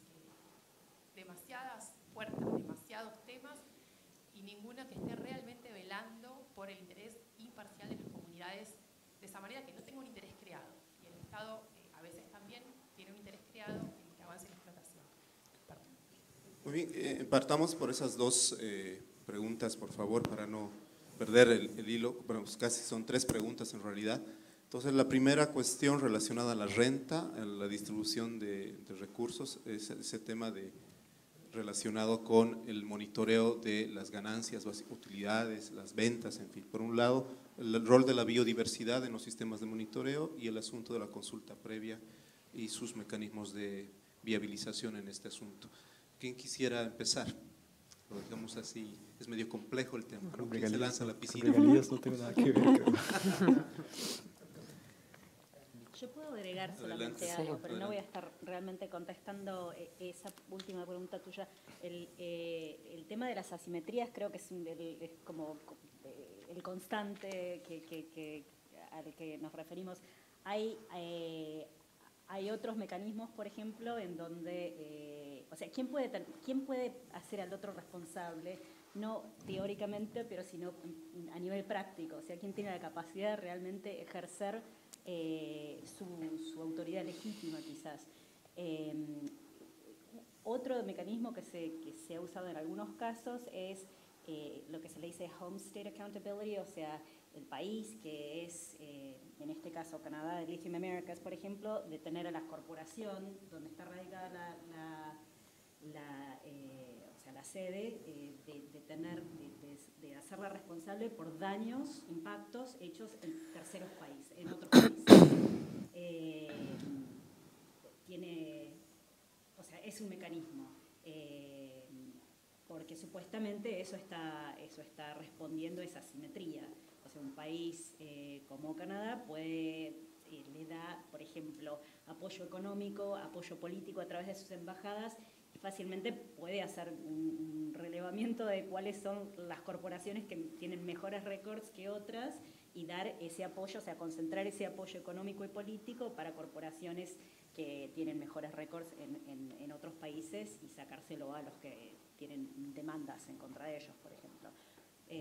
Solo quería agregar que hay mecanismos de responsabilizar que tratan de ir alrededor de este problema de asimetrías de poder. Yo puedo ensayar una respuesta a las 2 preguntas de ahí, no tanto a la de producto y regalías. En cuanto a lo de línea de base para biodiversidad, eso sí es clave. Yo sé que en Jujuy hemos relevado como línea de base más de 205 microorganismos en la puna argentina. Alguno de ellos ha sido patentado en la FDA de Estados Unidos como novedoso. Existen, algunos de ellos son extremófilos que tienen la capacidad de captar carbono como si fueran las plantas, pero a una mucho mayor velocidad. Es decir, que nosotros no podríamos, a la hora de estar planificando para el cierre, tradicionalmente las mineras lo que harían es un semillero de plantas autóctonas, viveros con el empleo local, para criadero de esas especies autóctonas que luego se usarán para rehabilitar. Nosotros no vamos a plantar bosques en la puna, pero sí podemos y estamos mirando qué se puede hacer. No solamente, o sea, la línea de base lo que te permite es identificar dónde están esta biodiversidad, dónde están estos microorganismos para evitar en el plan de diseño de la planta y de las instalaciones ir a todo lugar donde estén ubicados, pero también nos permiten investigar de qué modo se los puede utilizar para captura de carbono, ya sea para offsets o para ese tipo de cosas. Y hablabas de, la segunda parte me parece más compleja porque radica en esta diferencia entre consulta y consentimiento. O sea, hubo un momento en Naciones Unidas en que se hablaba de FPIC, de Free, Prior and Informed Consent, consentimiento libre, previo e informado, y hemos terminado hablando de consulta por varios motivos. En algunos casos porque las empresas se resistían, claro, a requerir el consentimiento, porque además el consentimiento es complicado en el sentido de No en todas partes del mundo está claro quién habla por la comunidad, si son, o sea, existen tribus africanas donde solamente los ancianos representan a una comunidad y las empresas tienen propias culturas que les exige la participación de jóvenes y mujeres, por ejemplo, pero esto va en contra de las tradiciones locales. Entonces existe una problemática alrededor del tema de consentimiento versus consulta. Pero sí conozco casos de empresas donde ante la fuerte negativa y la fuerte oposición de comunidades, ya sean indígenas o no, a la presencia de una empresa, han decidido walk away, directamente irse del proyecto porque no hace sostenible el proyecto económico. En la medida en que no sea posible obtener y mantener una licencia social, no es sostenible no solamente todo el aspecto que consideramos sostenible como ambiental, sino que no es sostenible el negocio.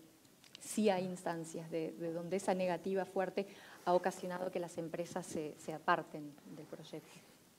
Sí, y seguramente hay algunos vacíos. A pesar de que existen esas experiencias, hay el problema de que no es vinculante todavía la consulta previa, creo que en ninguno de los 3 países, y eso me parece que es un asunto que desde la sociedad civil se lo menciona bastante, ¿no? Una cosita breve, no sé si Vicky, tal vez tú tienes alguna idea sobre este tema del tema económico, que me parece interesante. Se ha mencionado mucho ayer que, por ejemplo, no hay capacidades suficientes tal vez incluso para medir si es grado batería o grado industrial lo que se vende, y eso tiene mucho que ver en el asunto del seguimiento y transparencia en el tema económico. Es interesante, nadie quiere agarrar la pregunta difícil, la de las regalías. Ok, voy a agarrarla. Me parece que hay como 2 aspectos. Una es qué le estamos pidiendo a una herramienta. Lo que es la herramienta de la evaluación de impacto y los informes de impacto abordan una cuestión que tiene que ver con los impactos ambientales y sociales y negativos. Y la otra es, bueno, hasta dónde dentro de esa herramienta se puede abordar la cuestión del medio socioeconómico. Entonces, hasta dónde tiene que la empresa o el Estado verificar la cuestión de las regalías dentro de un instrumento que está pensado para otra cosa. Más allá de eso, o sea, dicho esto, igualmente casi todos los estándares de los que estamos hablando, los que están en juego, hablan del tema de regalías y el tema de la transparencia de los pagos. IRMA habla de eso, EITI habla de eso específicamente. El ranking de Argentina dio positivo en algunos aspectos porque el Estado federal, lo que era nación, sí transparentó eso, pero seguimos con el tema nacional, el tema federal un poco atrás. Más allá de que en general las provincias trabajan bastante en visibilizar el impacto económico positivo, con lo cual ahí la cuestión de las regalías es un tema complejo. Entonces, creo que son 2 planos distintos, es qué herramienta y a qué herramienta le pedís que te dé qué información. Y en tema de estándares me parece que sí es la oportunidad para que eso se pueda visibilizar. Eso creo. Y un punto que me parece importante solamente para anotar es, Fernanda hablaba de los ODS, y creo que los ODS son un ejemplo como paradigmático de un estándar global, compromiso con todos, con bombos y platillos, y el reporte de 2020 viene dando que no está tan buena el camino crítico de la implementación, justamente porque el diablo está en los detalles, y el monitoreo, la comparabilidad entre los datos es uno de los desafíos, y viene siendo probablemente el desafío para medir el avance y el éxito. Con lo cual creo que la discusión que parece política termina siendo siempre bastante técnica respecto a, y viceversa, ¿no? Respecto a el monitoreo, a quién monitorea y cómo se monitorea. Me parece relevante. Gracias. Y luego te daré la palabra, pero haremos 2 preguntas más y ahí vamos atacando. Tal vez solo para agregar, porque tiene que ver con la pregunta que hizo ella. Súper breve. Adelante, por son favor. Los indicadores científicos que se utilizan en estos momentos. Tenemos 2 planos. En el plano científico hay 9 fronteras planetarias que llaman. Uno de esos es cambio climático, existe biodiversidad, eso se está reportando. En términos de cambio climático son emisiones de carbono antroposféricas, que son, y eso es importante que lo recalquemos, porque si hablamos de captar carbono con bacterias y con arbolitos y hacer offsets con eso, al final estamos quemando el arbolito y soltando el carbono otra vez a la atmósfera, y esto pertenece al ciclo biológico. El carbon offset en ese sentido no va a llevarnos a reducir realmente la huella climática, y en mi opinión las industrias deberían entonces concentrarse más bien en reducir las emisiones de carbono antroposféricas. Esa es un poco la diferencia entre los 2 indicadores. Bien, vamos a hacer estos últimos 15 minutos. 5, estamos a 11:15.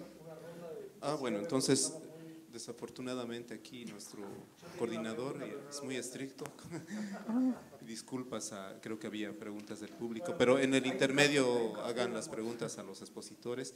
Vamos a hacer una ronda final de intentar hacer unas conclusiones. Es súper complejo. Hemos visto que hay una complejidad normativa, hay distintos espacios de gobernanza conviviendo en este asunto. Además hay distintos niveles donde hay que hacer esta gobernanza, desde el nivel extractivo hasta el nivel de la batería. En fin, es bastante, hay relaciones de poder ahí y hay una complejidad técnica, ¿no? Y vacíos, enormes vacíos en algunos casos de información. Entonces, noten ustedes que es un escenario complejo, estamos en una etapa de construcción y que todos los actores, también nadie ha mencionado a las universidades, son importantes también las universidades y los centros de investigación, a pesar de que las empresas tienen sus propios centros de investigación, incluyendo las empresas públicas, las universidades también tienen un rol muy importante, ¿no? Entonces, en ese sentido, yo ya estoy haciendo las conclusiones. Qué atrevido. Bueno, haremos un minuto, ¿les parece bien? ¿Te parece, Diego? Un minuto y medio por ahí, y sin hacer mucho látigo, ¿no? ¿Quién quisiera empezar, estimados o estimadas? Bueno, partamos en el mismo orden de que están sentados. Tal vez, Teresa, por favor, empecemos con usted.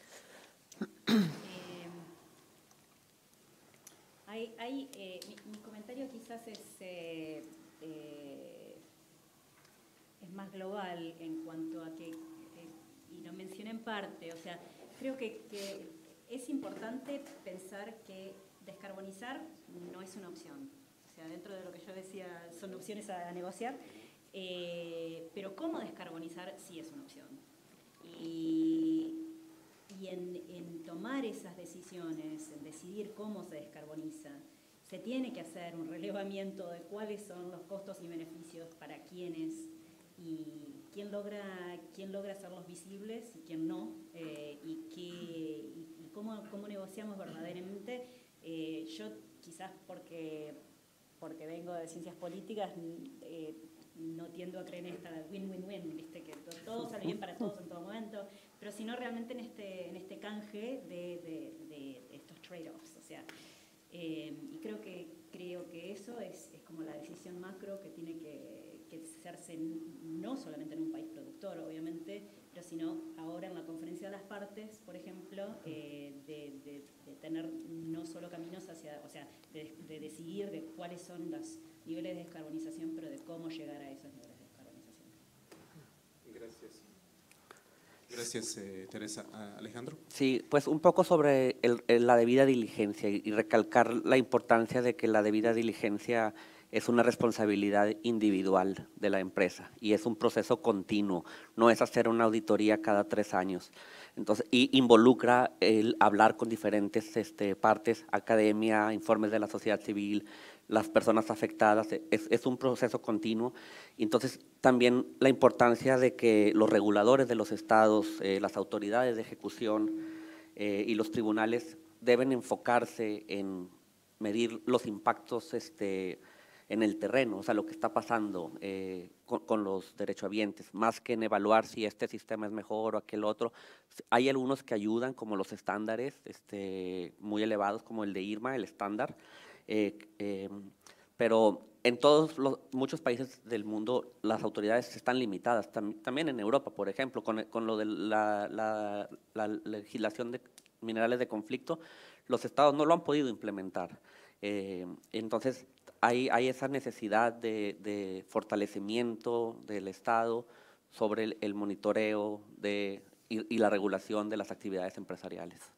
Gracias, Alejandro. Por favor, Fernanda, si tienes alguna conclusión, adelante. Brevemente creo que nos animan 2 cosas. Nos animan la fuerte convicción de que aquí hay una ventana de oportunidad para los países latinoamericanos que se encuentran en posesión de este recurso y que sería una pena no encontrar una forma realmente responsable de explotarlo para beneficio general.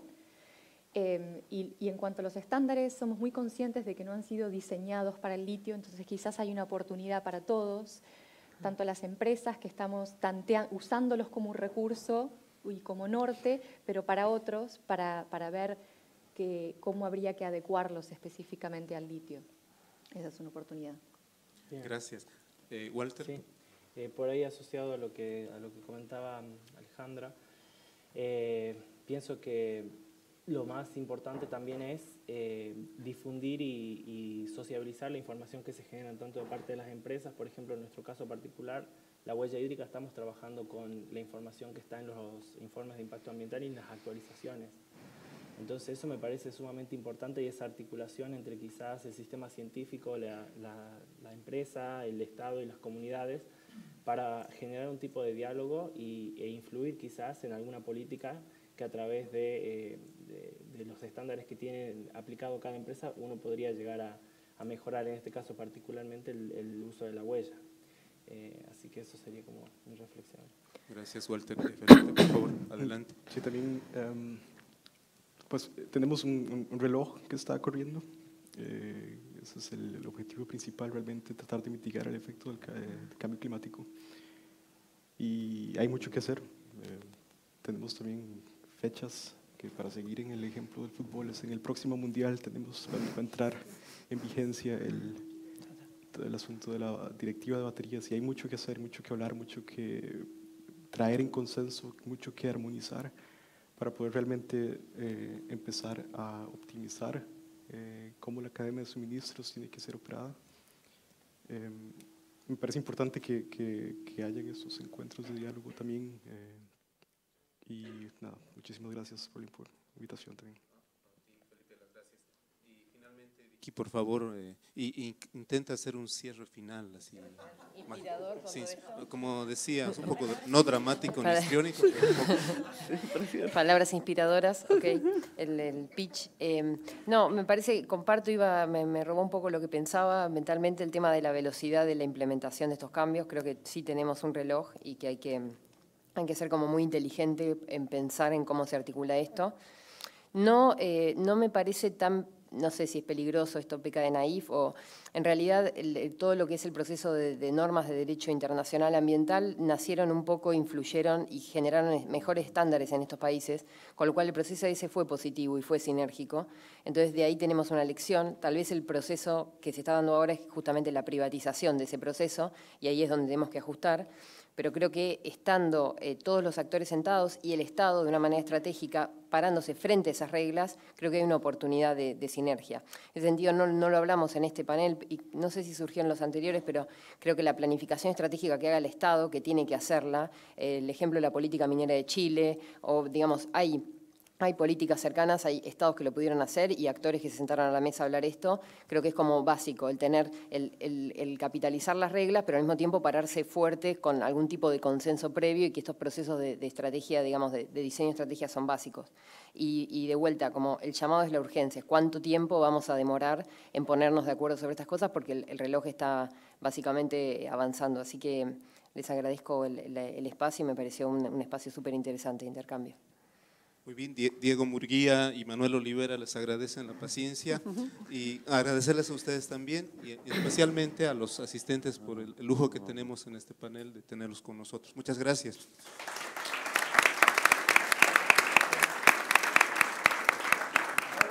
Ahora tenemos 30 minutos para un cafecito y volvemos.